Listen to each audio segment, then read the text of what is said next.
ఈరోజు అనంతపురం జిల్లాలో పల్లె రఘునాథ్ రెడ్డి గారు, పరిటాల సునీత గారు, జిల్లా తెలుగుదేశం పార్టీ శాసనసభ్యులు, ఎమ్మెల్సీలు కూడా జగన్మోహన్ రెడ్డి గారిని విమర్శించడానికి పెట్టుకున్న ప్రెస్ మీట్ను చూస్తే నిన్న జరిగిన ఉరవకొండ సభతో తెలుగుదేశం పార్టీ పునాదులు కదిలిపోతున్నాయని ఒక భయంతో పెట్టినట్లుగా కనిపిస్తూ ఉంది. పాపం ఎన్నడూ కలవరు వీళ్ళు, ఎప్పుడు కూడా ఎన్నడూ కలవరు. ఈరోజు ఉదయం అందరూ కలిసి జగన్ గారి మీద పడిపోతూ ఉన్నారు. ఏమంటారంటే, చంద్రబాబు నాయుడు గారికి ఈయన ఏదో సినిమా టైటిల్ పెట్టారంట జగన్ గారు, అది నప్పలేదట. చంద్రబాబు నాయుడు గారి మామగారు ఈయనను గాడ్సేతో పోల్చారట. చంద్రబాబు నాయుడు గారి మామగారు రామారావు గారు చంద్రబాబు నాయుడు గారిని గాడ్సేతో పోల్చారట. దానికంటే ఈ పదం చాలా తక్కువగా ఉందని ఇలా బాధంట. అయ్యా, వాస్తవాలంటే అనంతపురం జిల్లాలో కరువు వల్ల దాదాపు 15 లక్షల ఎకరాల వేరుశెనగ పంట ఎండిపోతే వీళ్ళు కలిసి మాట్లాడలేదు. 3 లక్షల ఎకరాల్లో కంది పంట ఎండిపోతే వీళ్ళందరూ కలిసి ఒక మీటింగ్ పెట్టలేదు. అనంతపురం జిల్లా రైతాంగం కేరళలో, తమిళనాడులో యాచక వృత్తిలో స్థిరపడతా ఉంటే వీళ్ళు దానిపైన కలిసి మాట్లాడలేదు. అనంతపురం జిల్లాలో కరువు ప్రాంతాల్లో, కదిరి పుట్టపర్తి ప్రాంతాల్లోని మహిళలు పూట గడవని పరిస్థితుల్లో ఇతర రాష్ట్రాలకు వెళ్ళి పనులు చేసుకొని అక్కడ నానా ఇబ్బందులు పడుతూ ఉంటే దానిపైన మాట్లాడలేదు.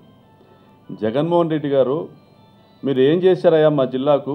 1994 నుంచి 2004 వరకు అధికారంలో ఉండగా అనంతపురం జిల్లాకి ఏం చేశారని జగన్మోహన్ రెడ్డి గారు అడిగితే సమాధానం చెప్పలేని వీళ్ళు, ఆ రోజు అధికారంలో ఉన్న 10 సంవత్సరాల్లో 2004కు పూర్తయ్యే బచావత్ ట్రిబ్యునల్ అవార్డు కాలపరిమితి, అంటే 2000 సంవత్సరానికి పూర్తయ్యే బచావత్ కాల పరిమితి 2004కు ఎక్స్టెండ్ చేసినా కూడా 94 నుంచి 2004 లోపల కనీసం ఒక్క ప్రాజెక్టును కూడా కట్టలేని పరిస్థితుల్లో, ఒక మీడియం ఇరిగేషన్ ప్రాజెక్టును కనీసం మేజర్ పోనీ ఒక మీడియం ఇరిగేషన్ ప్రాజెక్టును కూడా కట్టలేని పరిస్థితుల్లో తెలుగుదేశం పార్టీ హంద్రీనీవా ప్రాజెక్టును 40 టీఎంసీల సాగునీటి ప్రాజెక్టు నుండి 4 టీఎంసీల తాగునీటి ప్రాజెక్టుగా మార్చి కేవలం జీతాల కోసము 25 కోట్లు ఖర్చు పెట్టి ఈయన ఒక బుక్కు రాస్తే చంద్రబాబు గారు మనసులో మాట అనేసి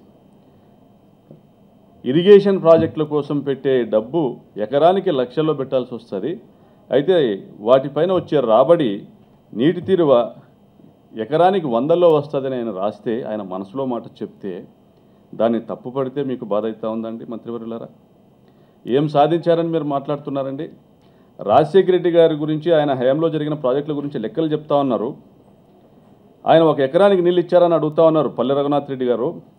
మీ ప్రభుత్వం వచ్చిన తర్వాత 2014లో మీరు ఒక శ్వేతపత్రం విడుదల చేశారు, మీరు మర్చిపోయారా? మీ దగ్గర కాపీ లేకపోతే పంపనా? 26 లక్షల ఎకరాలకు నీళ్ళు ఇచ్చారు వైఎస్ఆర్ ప్రభుత్వంలోని మీరు. ఆ శ్వేతపత్రంలో మీరు అచ్చు వేసింది వాస్తవం కాదా? 2004లో 46,000 కోట్లతో మొదలుపెట్టి 2009కి 1,00,000 కోట్లకు పెంచారు అంచనాలు అంటున్నారే, మీకు ఏమైనా మతి భ్రమించిందండి? 2004లో రాజశేఖర రెడ్డి గారు వచ్చిన తర్వాత 42 ప్రాజెక్టులతో మొదలుపెట్టి 2009కి 86 ప్రాజెక్టులకు తీసుకెళ్లారు. 86 ప్రాజెక్టులు, 1,00,000 కోట్లు, 1 కోటి ఎకరాలకు నీళ్ళన్న ఆశయంతో ఆయన ముందుకెళ్తే అందులో 26 లక్షల ఎకరాలకు నీళ్ళు ఇచ్చి దాదాపుగా 45,000 కోట్ల రూపాయలు ఖర్చు పెట్టి ఆయన వేసిన ముందడుగును మీరు ఈరోజు తప్పనిసరిగా వెనకల ఫాలో కావాల్సి వస్తూ ఉంది. అంతేగాని మీకుగా వచ్చిన ఆలోచన ఏనాడైనా ఆంధ్ర రాష్ట్రానికి, తెలుగు జాతికి సాగునీటిని అందించాలన్న ఆలోచన ఎప్పుడైనా వచ్చిందా? ఎన్టీఆర్ గారు మానసపత్రిక అంటున్నారే తెలుగు గంగ ప్రాజెక్టు, ఆ తెలుగు గంగ ప్రాజెక్టులో అత్యధిక శాతం పనులు జరిపింది రాజశేఖర రెడ్డి గారు కాదా? హంద్రీనీవా ప్రాజెక్టును, గాలేరు నగరి ప్రాజెక్టుకు మీరు బచావత్ కాలపరిమితి ముగియక ముందే మీరు ఆ ప్రాజెక్టులు పూర్తి చేసింటే ఈరోజు మాకు కడప జిల్లాకు 40 టీఎంసీలు, అనంతపురం జిల్లాకు, కర్నూలు, చిత్తూరు జిల్లాలకు 40 టీఎంసీలు, ఈ ప్రాజెక్టులకు 80 టీఎంసీలు నీళ్లు నికర జలాల కేటాయింపులు వచ్చేటివి కాదా? ఈరోజు మేము మిగులు జలాల కోసం ఎదురు చూడాల్సిన అవసరం ఉండేదా? ఇక పట్టిసీమ అంటున్నారు మీరు. 2012లో ఏ పట్టిసీమ ఉన్నింది కాబట్టి ఆ రోజు హంద్రీనీవాకు నీళ్ళు వచ్చాయి 17 టీఎంసీలు. 2012, 13, 14, 15 ఈ 4 సంవత్సరాల పాటు హంద్రీని మాకు నీళ్లు రాలేదా? కృష్ణా జలాలు మీరు పట్టిసీమ గడితేనే మాకు నీళ్ళు వచ్చాయా? పట్టిసీమకు మేము ఏనాడైనా వ్యతిరేకమా? పోలవరం ప్రాజెక్టు పూర్తి చేయండి అయ్యా. పోలవరం ప్రాజెక్టు వల్ల ఏదైతే లబ్ధి జరుగుతుందో అదే దాన్నే మీరు ఇంటర్మీడియట్గా దానిలో కొంత భాగం అంటే ఒక 80 టీఎంసీలు మీరు తీసుకొని వచ్చే ప్రయత్నం చేశారంతే పట్టిసీమ ద్వారా. ఇదే ఖర్చు పోలవరం పైన పెడితే కనీసం సగమైన పూర్తి అయ్యేది కదా అంటే మీరు ఆ రోజు మమ్మల్ని ఏమన్నారు? పట్టిసీమను వ్యతిరేకులు అన్నారు. ఇదంతా ఎందుకు చేశారు మీరు? కేంద్ర ప్రభుత్వము 11,000 కోట్లతో పూర్తయ్యే ఈ పోలవరం ప్రాజెక్టును 16,000 కోట్లు అంటే ఆ 16,000 కోట్లు మేమే ఖర్చు పెడతాము, మేమే పూర్తి చేస్తాము, విభజన చట్టంలో ఉందని కేంద్ర ప్రభుత్వం పదే పదే చెప్తే ప్రత్యేక హోదాను త్యాగం చేసి దానికి ప్రతిఫలంగా వెంటనే పోలవరం ప్రాజెక్టు మీరే కట్టుకోవచ్చన్న కేంద్రం ఒక లేఖ రాస్తే మరుసటి రోజు 24 గంటలు కాకముందు దాన్ని 44,000 కోట్లు పెంచింది వాస్తవం కాదా? ఈ దోపిడీ కోసం కాదా మీరు పట్టిసీమ అనేసి ఒక ఇంటర్మీడియట్ ప్రణాళికను తీసుకొని వచ్చింది? పోలవరం మీరు అట్టిపెట్టింది, దాని పనులు ముందుకు సాగకుండా చేసింది. దాని క్లియరెన్స్లన్నీ ఫారెస్ట్ క్లియరెన్స్లు ఎవరు తెచ్చారు? ఎకలాజికల్ క్లియరెన్స్లు ఎవరు తెచ్చారు? ఇవన్నీ ఎవరు చేశారు? దాని డిజైన్స్ ఎవరు అప్రూవల్ చేశారు? ఛత్తీస్గఢ్ రాష్ట్రంతో ఒరిస్సా రాష్ట్రంతో ఎవరు దాని గురించి చర్చించారు? పనులు ముందుకు పోయేలా ఎవరు చూశారు? రాజశేఖర రెడ్డి గారు కదా. ఇవన్నీ తెలిసి కూడా ఈరోజు పోలవరం ప్రాజెక్టు పూర్తయితే రాయలసీమ జిల్లాలు కూడా బాగుపడతాయి, కోస్తా జిల్లాలు కూడా బాగుపడతాయి. ఇవన్నీ తెలిసి కూడా మీరు మళ్ళీ ఈరోజు పురుషోత్తపట్నం ప్రాజెక్ట్ తీసుకొచ్చారు. ఎందుకు తీసుకొచ్చారు? మళ్ళీను ఎవరైతే 25,000 కోట్ల రూపాయల పనులు చేశారో, ఏ కంపెనీ అయితే 25,000 కోట్ల రూపాయల పనులు చేశారో కాంగ్రెస్ ప్రభుత్వ హయాంలో అదే లిఫ్ట్ ఇరిగేషన్ కాంట్రాక్టర్కే మీరు పట్టిసీమని ఇచ్చారు కమిషన్ల కోసం. ఇప్పుడు మరీ అదే లిఫ్ట్ ఇరిగేషన్ కాంట్రాక్టర్కే మీరు పురుషోత్తంపట్నం ఇచ్చారు కమిషన్ల కోసం. ఈరోజు మీరు పురుషోత్తంపట్నం ద్వారా విశాఖపట్నం వరకు నీళ్లు తీసుకెళ్తా ఉంటే వీళ్ళు అడ్డుకుంటున్నారంటున్నారే, ఎవరైనా మిమ్మల్ని అడ్డుకున్నారా? ఉత్తరాంధ్ర సృజల స్రవంతిని ఎందుకు పక్కన పెట్టారయా? విజయనగరం, శ్రీకాకుళం జిల్లాలను ఎందుకు పక్కన పెట్టారు మీరు? పోలవరం పూర్తి చేసి దాని ద్వారా ఉత్తరాంధ్ర సృజల స్రవంతి పూర్తి చేసి విజయనగరం, శ్రీకాకుళం జిల్లాలకు నీళ్ళు ఇస్తామంటే మేము వద్దన్నామా? విశాఖపట్నానికి తీసుకెళ్తామంటున్నారే. మీరు అన్నారు పట్టిసీమ రాయలసీమ కోసమని. ఆ జీవోలో ఎక్కడైనా ఉందా పట్టిసీమ రాయలసీమ కోసం అనేసి? For the domestic and industrial needs of the capital city అని ఆ జీవోలో స్పష్టంగా ఉంటే మీరు ఎక్కడైనా రాయలసీమ కోసమని ఒక జీవో ఇప్పించగలుగుతున్నారా? అనంతపురం జిల్లా కోసమని ఒక జీవో ఇవ్వగలుగుతున్నారా? ఇవ్వట్లేదు. ఎక్కడైనా కానీ అనంతపురం జిల్లాకు మీరు అలొకేటెడ్ వాటర్ ఏమైనా తీసుకురాగలుగుతున్నారా? తుంగభద్ర ప్రాజెక్టు నుంచి తక్కువ వస్తున్న 10 టీఎంసీల గురించి మీరు కర్ణాటకతో చర్చిస్తూ ఉన్నారా? బీటీపీ ప్రాజెక్టుకు సంబంధించిన 4.9 టీఎంసీలు బచావ్ ట్రిబ్యునల్లో అలాట్మెంట్ జరిగిన వాటి గురించి మీరు కర్ణాటక ప్రభుత్వంతో చర్చిస్తూ ఉన్నారా? ఈరోజు మీరు ఇంతమంది వచ్చి పడిపోతూ ఉన్నారు ఈరోజు జగన్మోహన్ రెడ్డి గారి మీద. ఫ్యాక్షనిస్ట్ అంటున్నారు ఆయన్ని. జగన్మోహన్ రెడ్డి గారు కానీ రాజశేఖర రెడ్డి గారు కానీ యాక్షనిస్టులు. వాళ్ళు చెప్తారు, చెప్పింది చేస్తారు. They do action. వాళ్ళు యాక్షన్ చేయగలుగుతారు, వాళ్ళు చెప్పింది చేయగలుగుతారు. ఫ్యాక్షనిస్టులు ఎవరయ్యా అంటే ఇతరుల పంట పండించిన రైతులను దోచుకునే వాళ్ళు, అంటే ప్రజల సొమ్ము దోచుకునే వాళ్ళు, ఇతర పార్టీల ఎమ్మెల్యేలు ఎంపీలని తోలుకొని పోయేవాళ్ళు మీరు ఫ్యాక్షనిస్టులు. మీరా మాట్లాడుతున్నారు జగన్మోహన్ రెడ్డి గురించి? ఈయన అంటారు రాయలసీమకు నేను ముద్దు బిడ్డని అంటారు చంద్రబాబు నాయుడు గారు. ఇంకొక నోటితో ఇంకొక నాలుగుతో ఆయన అంటారు నేను వెంకయ్య అవకాశం ఉంటే అమెరికాలో పుట్టేవాళ్ళం, చిత్తూరులో పుట్టేవాళ్ళం అని మాత్రం అనడు. ఇదా మీకున్నది ప్రేమ రాయలసీమ గురించి? కుప్పం నియోజకవర్గం గురించి గతంలో ఏం చెప్పేవాళ్ళైనా? మైక్రో ఇరిగేషన్ డ్రిప్పులు, స్ప్రింక్లర్లు, మీకు సేంద్రియ ఇజ్రాయెల్ టైప్లో టెక్నాలజీలో మీకు సాగునీటిని పరిచయం చేస్తా అనేవాళ్ళు. ఈరోజు పుంగనూరు వరకు రాజశేఖర రెడ్డి గారు కాలువ తీసుకొని వచ్చిన తర్వాత ఇప్పుడు కుప్పం బ్రాంచ్ కాలువ అని మాట్లాడుతూ ఉన్నారు. మేము అడుగుతున్నాం, మీరు ఈ ప్రభుత్వం వచ్చిన తర్వాత చేసింది ఏంటి? 1994, 2004 మధ్యలో మీరు చేసింది ఏంటి? 1994 మధ్యలో మీరు ఇంకుడు గుంతలు తవ్వించారు. ఇంకుడు గుంతలు కూడా మీరేం నిధులు కేటాయించి కాదు, ఎవరి గుంతలు వారు తవ్వుకోండియా అన్నారు. అంటే మీరు ఎంతసేపు ఇంకుడు గుంతలు, ఫారం పాండ్స్ ద్వారానే, మీరు వాటర్ షెడ్ ద్వారానే నీటిని మీరు ఒడిసి పట్టుకుంటామంటారు. కానీ సముద్రంలోకి వెళ్ళిపోతున్న నదీ జలాల గురించి మీరు ఏ రోజు ఆలోచన చేసింది లేదు. రాజశేఖర రెడ్డి గారు అది చేశారు కాబట్టి ఈరోజు మీరు దాని వెంట పడతా ఉన్నారు. రెయిన్ గన్స్ అన్నారు. లక్షల ఎకరాల పంటను కాపాడమన్నారు. ప్రభుత్వం స్టేట్మెంట్లు ఇచ్చారు, కలెక్టర్తో స్టేట్మెంట్లు ఇప్పించారు, మంత్రులు పండగలు చేశారు. తీరా చూస్తే 63 మండలాల్లో అనంతపురం జిల్లాలో మళ్ళీ కరువును ప్రకటించాల్సి వచ్చింది. జగన్మోహన్ రెడ్డి గారు వచ్చిన తర్వాత అనంతపురం జిల్లాకి 15 లక్షల ఎకరాల్లో వేరుశెనగ పంట ఎండిపోతే మీరు దాన్ని ఒక ప్రహసనంగా పరిహసించారు, రైతుల కరువును పరిహసించారు. జగన్మోహన్ రెడ్డి గారు వచ్చి మాట్లాడితే, కలెక్టరేట్ ముట్టడి కార్యక్రమంలో మాట్లాడితే దాన్ని కూడా ఎద్దేవా చేశారు. ఈరోజు కూడా ఉరవకొండలో జరుగుతున్నది అదే తంతే. ఉరవకొండలో ఏం జరుగుతోంది? ప్యాకేజ్ 36కు సంబంధించి 80,000 ఎకరాల ఆయకట్టుకు నీళ్లు ఇవ్వాలనేసి స్థానిక శాసనసభ్యులు పోరాడుతూ ఉంటే, విశ్వేశ్వరరెడ్డి గారు వైకాపా శాసనసభ్యులు, ఆయన పోరాటానికి మద్దతు ఇస్తూ జగన్మోహన్ రెడ్డి గారు ఉరవకొండకి వెళ్ళారు. అయ్యా మీరు నీళ్లు తెచ్చామంటున్నారు, 20 టీఎంసీలు అంటున్నారు, 30 టీఎంసీలు అంటున్నారు, ఎక్కడైనా పొలానికి మీ నీళ్లు పారించారా? డిస్ట్రిబ్యూటర్లు ఏర్పాటు చేయించారా? పోనీ ఆ దిశగా మీ ఆలోచన ఏమైనా చేస్తున్నారా? ఉన్న డిస్ట్రిబ్యూటర్ ప్యాకేజీలు రద్దు చేశారే. మా దగ్గర ఆడియో రికార్డింగ్ ఉంది. చంద్రబాబు నాయుడు గారు ఆయన నోటి వెంబడి పేరూరు బ్రాంచ్ కాలువ పనులు రద్దు చేయండి అని చెప్పింది. ఆ పేరూరు బ్రాంచ్ కాలువ, పేరూరు డ్యాంకు నీళ్లు తీసుకెళ్లే కాలువ వెళ్తూ ఉరవకొండ, కళ్యాణదుర్గం, రాయదుర్గం నియోజకవర్గాల్లో 80,000 ఎకరాలకు నీళ్ళు ఇచ్చే కాలువను ఆయన రద్దు చేయమని చెప్పి 2015 జూన్ 30న ఆయన ఒక స్టేట్మెంట్ ఇస్తే దాన్ని జీవోగా మార్చి అధికారులు రాత్రికి రాత్రి ఆ ప్యాకేజ్ టర్మినేట్ చేశారు. అంటే 19 నెలలు. ఏమయ్యా కాంట్రాక్టర్ చేసిన పాపం ఏమంటే 93 కోట్ల ప్యాకేజీలో దాదాపు 40 కోట్ల పనులు పూర్తి చేశాడు. మిగిలిన పనులు చేయడానికి ల్యాండ్ ఎక్విజిషన్ లేదు, డిజైన్స్ అప్రూవల్ లేదు. పోనీ ఏ మండలాలకు ఎంత ఆయకట్టు ఇవ్వాలన్నా ఒక గవర్నమెంట్ సర్కులర్ కానీ ఒక జీవో కానీ లేదు. ఇవన్నీ గవర్నమెంట్ దగ్గర పెండింగ్ ఉండగా వీటినన్నింటినీ పక్కన పెట్టేసి అది ప్యాకేజ్ రద్దు చేశారు. ఏంటి కారణం అంటే 80,000 ఎకరాలకు నీళ్లు అక్కడే దాదాపుగా 5-6 టీఎంసీలు నీళ్ళు ఇవ్వాల్సి వస్తుంది. 5-6 టీఎంసీలు నీళ్ళు అక్కడే ఇవ్వాల్సి వస్తే కిందికి ఎక్కడ తీసుకుపోతాము? మేము ప్రాజెక్టు పూర్తి చేసినామని గొప్పలు ఎక్కడ చెప్పుకోగలుగుతాము? కుప్పంకు నీళ్లు తెచ్చినామని చెప్పకపోతే ఓటర్లు ఓట్లేరు, కుప్పంలో కూడా ఓడిపోవాల్సి వస్తుందనే చంద్రబాబు గారు ఆ పని చేశారు. 19 నెలలైంది. ఏం చేస్తున్నారు అక్కడ ఎమ్మెల్సీ గారు కేశవ్ గారు? ఆ ప్యాకేజ్ రద్దు చేసే బదులు దాన్ని 60C కిందే కానీ మీరు ఇచ్చి 10 మంది కాంట్రాక్టర్లకు పంచి ఉన్నా కూడా ఈరోజు పనులు పూర్తయి ఉండేదే. పోనీ అక్కడ మీరు ఏదన్నా ఘనకార్యం సాధించారా అంటే ఆ కాంట్రాక్టర్ తప్పేమైనా ఉందంటే 80 కోట్ల రూపాయల భూసేకరణ పని ఇంకా పెండింగ్ ఉండగా ఇప్పుడు మీరు అంటా ఉన్నారు 36వ ప్యాకేజ్ విషయం రఘునాథ్ రెడ్డి గారు మాట్లాడుతూ ఉన్నారు. మేము అంచనాలు పెంచలేదు, 330 కోట్లు అనేసి జగన్ గారు మాట్లాడారు, అందులో 80 కోట్ల భూసేకరణే ఉందన్నారు. అంటే 50 కోట్ల రూపాయల మిగులు పనిని 250 కోట్లుగా చేసుకోవడం అంచనాలు పెంచడం కదా? మిగిలిన 80 కోట్ల రూపాయల పనిని అది మీరు భూసేకరణ కోసం కేటాయించామంటున్నారు. అంటే దీన్ని దాదాపుగా 5 రెట్లు పాటు మీరు అంచనాలు పెంచడం ఇది దోపిడీ కాదా?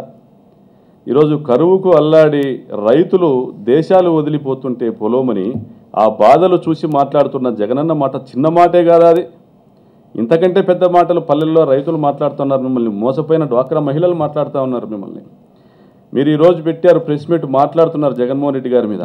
2019లో ఆ రోజు మీరు పశ్చాత్తాపడవలసి వస్తుంది. మీరు you have to look back, reconciliation చేసుకోవాల్సి వస్తుంది. మేము ఏ విధంగా ఆలోచన చేశాము, మేము చెప్పిందే వేదం అనుకున్నాము, మేము మా ప్రభుత్వంలో మేము ఏం చేసినా అది శాసనం అనుకున్నాము, కానీ పొరపాటు జరిగింది, ప్రజలు వేరేలా ఆలోచించారని మీరు ఆ రోజు పశ్చాత్తాపడాల్సి వస్తుంది. ఎందుకంటే ప్రజల్లో ఉన్నాడు కాబట్టి జగన్మోహన్ రెడ్డి గారు ప్రజల భాషలో ప్రజల వాడుక భాషలో ప్రజల బాధను వ్యక్తం చేసినారు జగన్మోహన్ రెడ్డి గారు.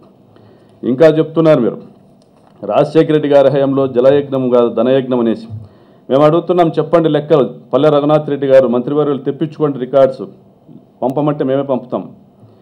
2005, 6, 7లో జరిగిన హంద్రీ నియమ టెండర్లలో అన్నీ కూడా యావరేజ్ 20% లెస్ కోట్ చేయబడ్డాయి.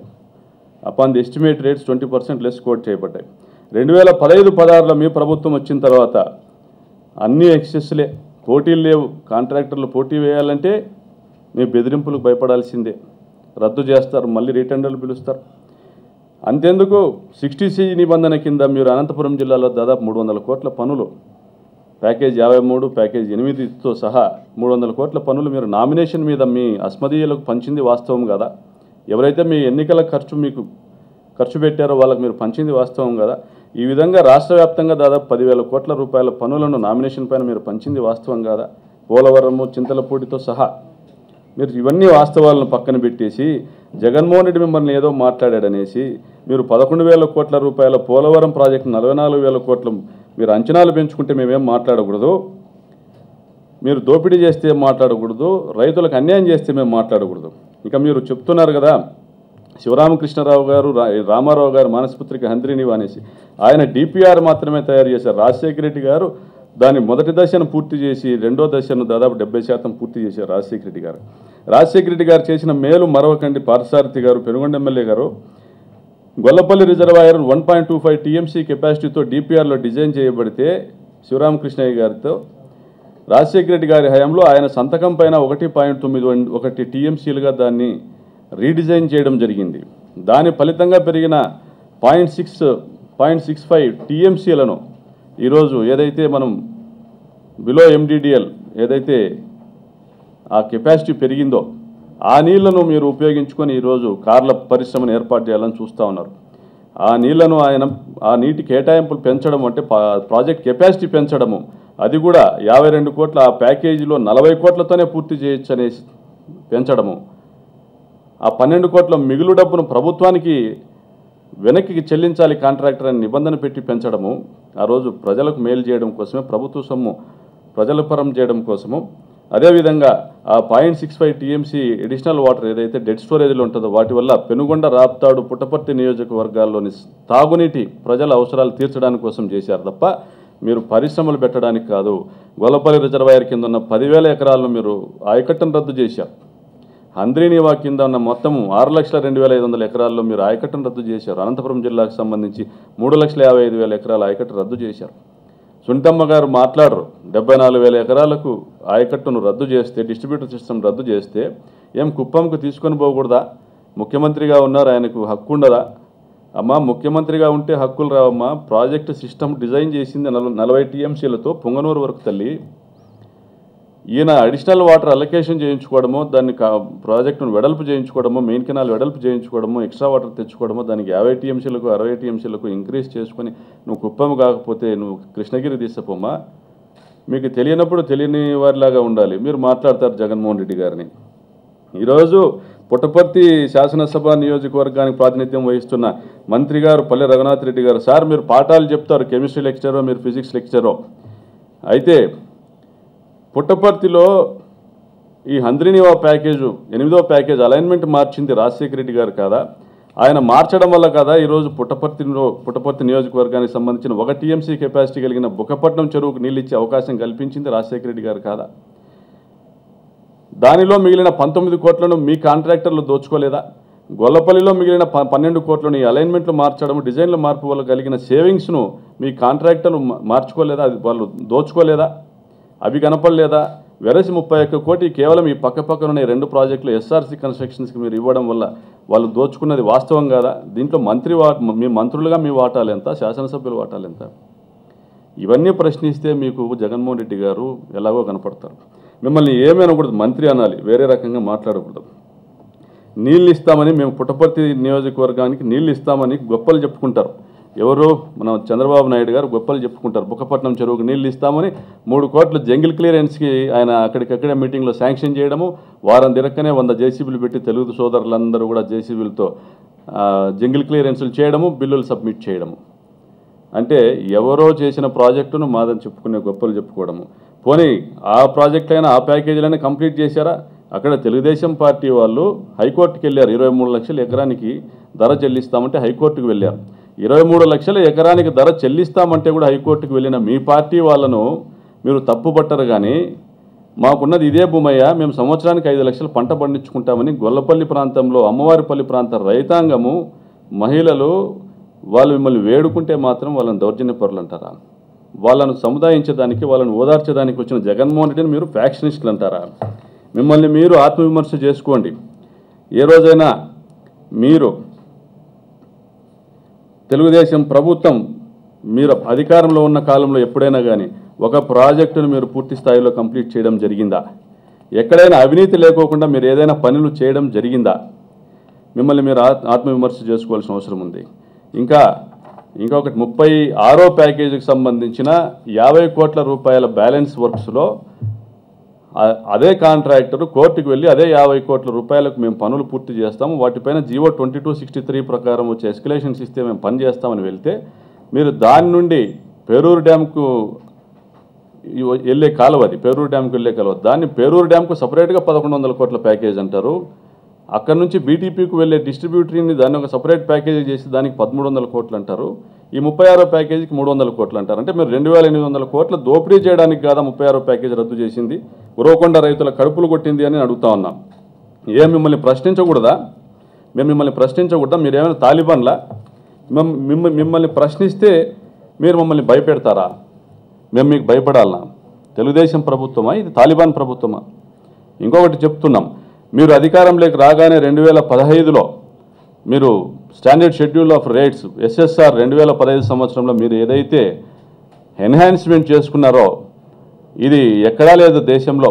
ఆర్వీఎన్ఎల్ కానీ, రైట్స్ కానీ, ఇర్కాన్లో కానీ, water resources development of all the states of the country ఎక్కడైనా కానీ చూసుకోండి. ఈరోజు ఆంధ్రప్రదేశ్ రాష్ట్రంలో ఉన్న ఎస్ఎస్ఆర్లో ఉన్న ధరలు దేశంలో ఎక్కడా లేవు. ఇబ్బడి ముబ్బడిగా మీరు మల్టిపుల్ ఫోల్డ్స్ మీరు పెంచేసుకున్నారు. దీనిపైన ఖచ్చితంగా కూడా మా ప్రభుత్వం వచ్చిన తర్వాత ఎంక్వైరీ చేస్తాము. మీ డొల్లతనాన్ని, మీ దొంగతనాన్ని కూడా బయట పెడతామని ఈ సందర్భంగా హెచ్చరిస్తూ, ఇప్పటికైనా మీరు కలిసి రండి. మీరు పారిస్తున్నది ఖజానా నుంచి డబ్బులే కానీ రైతుల పొలాలకు నీళ్లు కాదు. మాకు కావాల్సింది రైతుల పొలాలకు నీళ్లు. డిస్ట్రిబ్యూటరీ ఛానల్స్, ఫీల్డ్ ఛానల్స్ ద్వారా ప్రతి రైతుకు ₹1 కరెంటు ఖర్చు లేకుండా నీళ్లు వెళ్ళే ఆ హంద్రీనీవా కావాలి. కానీ మీరు చెప్పుకునే సోకాల్డ్ హంద్రీనీవా కాదని ఈ సందర్భంగా మీకు తెలియజేస్తున్నాము. కేరళ రాష్ట్రంలో ఏదైతే ఈరోజు సాక్షి దినపత్రికలో నిన్నటి సంచికలో వచ్చిందో, అనంత జిల్లా రైతాంగం యాచక వృత్తిలో స్థిరపడ్డారనేసి వచ్చిందో, రండి మీరు కూడా మనసుంటే 100 కోట్లు 1000 కోట్లు సంపాదించుకుంటున్నారు. రండి మాతో పాటు కలిసి వెళ్దాం, చూసి వద్దాం. అది నిజమా కాదో కూడా ఈ రాష్ట్ర ప్రజానీకానికి తెలియజెప్పాల్సిన బాధ్యత మీకు కూడా ఉందనేసి ఈ సందర్భంగా తెలియజేస్తున్నాను.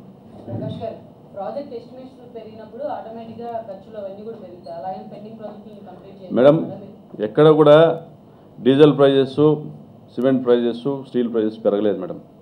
Rather they have come down, కిందికి వచ్చాయి. మీకు జీవో 22, జీవో 63 అనే వాటి ద్వారా కాంట్రాక్టర్స్కు లేబర్ ఎస్కలేషన్స్, మెటీరియల్ ఎస్కలేషన్స్ ఏర్పాటు చేశారు. అదే జీవోస్ ద్వారానే కాంట్రాక్టర్లు పనిచేయడానికి సిద్ధంగా ఉండేవారు. దాని గురించి కోర్టు కూడా వెళ్ళారు. అయితే అది పాత కాంట్రాక్టర్లతో పని చేయిస్తే వీళ్ళకు ఎటువంటి ముడుపులు రావు కాబట్టి అవి రద్దుపరిచి దాదాపుగా నామినేటెడ్గా కొత్త కాంట్రాక్టర్లకు ఇచ్చారు. ఎక్కడ కూడా పోటీ పడ్డ టెండర్లు అనంతపురం జిల్లాలో కానీ రాష్ట్రంలో కానీ లేవు. అటువంటి దాఖలాలే లేవు. ఎవరికైతే గవర్నమెంట్ పని ఇవ్వాలనుకుంటుందో స్థానిక మంత్రులు కానీ ముఖ్యమంత్రి గారి ఆశీస్సులతో వాళ్ళకే నామినేట్ చేశారు. కాంపిటీషన్ వేసిన వాళ్ళని బలవంతంగా విత్డ్రా చేయించారు. శేఖర్ వ్యవహారం ఈరోజు ముగిసిపోయింది అనుకుంటా. అందుకేనేమో తండ్రి గారి పేరు మీద ఆయన సినిమా తీస్తూ ఉంటున్నారు, ఎన్టీఆర్ గారి పేరు మీద సినిమా తీస్తూ ఉంటున్నారు. వీళ్ళు చూడండి, వీళ్ళు ఎప్పుడూ మాకు ఆదర్శ పురుషుడు రామారావు గారు అంటారు కానీ రామారావు గారి ఆదర్శాలకి ఎప్పుడు మాత్రం దాటి జోలికి వెళ్ళరు వీళ్ళు. రామారావు గారు ఏమంటారు, చంద్రబాబు గాడ్సే కంటే ఎక్కువ అంటారు. మరి తెలుగుదేశం పార్టీ విధానం అదే అయితే చంద్రబాబును ముఖ్యమంత్రి చేయకూడదు, ఆయన్ని గాడ్సేగా భావించి పక్కన పెట్టాలి. ఆయన బతికున్నప్పుడు, రామారావు గారు బతుకున్నప్పుడు రాళ్ళేసిన పార్టీ, ఆయన కుటుంబ సభ్యులు కానీ ఈరోజు పార్టీ సోకాల్ లీడర్స్ కానీ, రామారావు గారు చనిపోతే పూలేసిన పార్టీ, ఈరోజు తెలుగుదేశం పార్టీ చచ్చిపోతుంది 2019లో అంటే మళ్ళీ సినిమా తీసి బతికించుకోవాలని ప్రయత్నం చేస్తున్న పార్టీ ఇది. ఇంతటి దగులుబాల్జీ పనులు ఎవరైనా చేయగలుగుతారా? రామారావు గారి ఆత్మ ఘోషిస్తుంది ఆయన సినిమా కొడుకు బాలయ్య తీస్తాడంటే. తన భావన ఏ రోజైతే ప్రశ్నించడం మానేశాడో ఆ రోజే ఆయన ఆ కుటుంబానికి వారసత్వపు హక్కు కోల్పోయాడు. ఇప్పుడు నారా లోకేష్ బాబుకు మంత్రి పదవి ఇచ్చి రాజకీయ వారసత్వాన్ని నారా వారి చేతుల్లో పెట్టడానికి పూర్తిగా సంసిద్ధులైన బాలకృష్ణ బాబు ఎన్టీఆర్కు వారసుడే కాదని కూడా సెలవిస్తున్నాను.